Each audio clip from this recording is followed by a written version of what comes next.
Hey there everyone, welcome to Crap Gamer Reviews. I am the one and only Crap Gamer, the king of all gamer related media, the one and only, the albino rhino, back with another video. Make sure you guys give me a thumbing, I love it, and make sure you guys subscribe if you haven't already subscribed.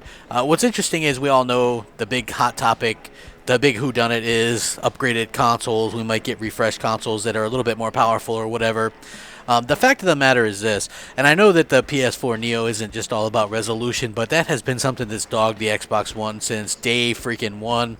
And the fact that the eSRAM is something that has actually been a point of contention as far as what developers can do on the Xbox One. I wouldn't say it was as bad as the problems that the PS3 had.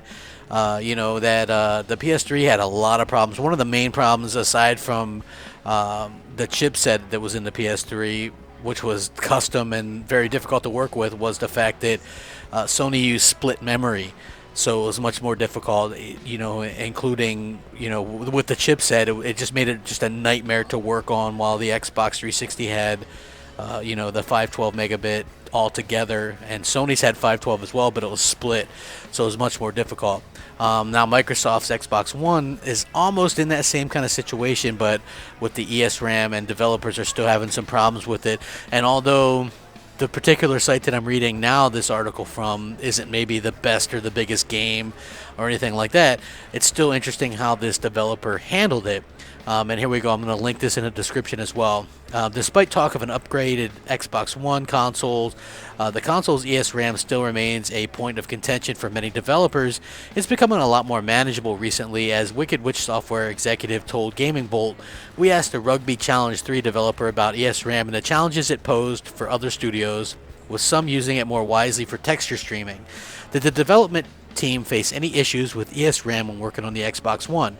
And he says, yes, there were challenges on both next-generation platforms, preserving the gameplay and increasing the resolution and texture densities. The eSRAM issue was handled fairly easily by the development team as one of the many challenges. Is the studio using the latest SDK for more CPU power, and does it impact the game's performance? And he says we are using the recent SDK that allows us to use the core that was previously dedicated to the Kinect. This has been helping in getting some better performance for the Xbox One and allowing us to run at 1080p. This is the first installment of the game on Xbox One or PS4, and these games are actually, I guess it's interesting. But also of a higher point of contention would be that Ubisoft has also basically used this and figured out a way to do more stuff with eSRAM, including being able to use it can do particle effects that can be easily evaluated per pixel instead of per sample, and you could just overall fit a lot more stuff into the eSRAM.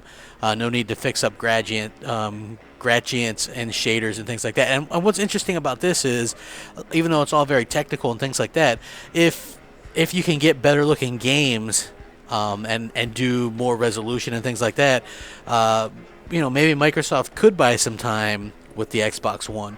Let's say they can get everything out, or almost everything out, at 1080p, same as whatever. There's only 8% of the population that has a 4K TV right now. There is a perception of 1080p or nothing, and I think that has hurt the Xbox One somewhat, but there's obviously a whole long list of things that have hurt the Xbox One this generation outside of that as well.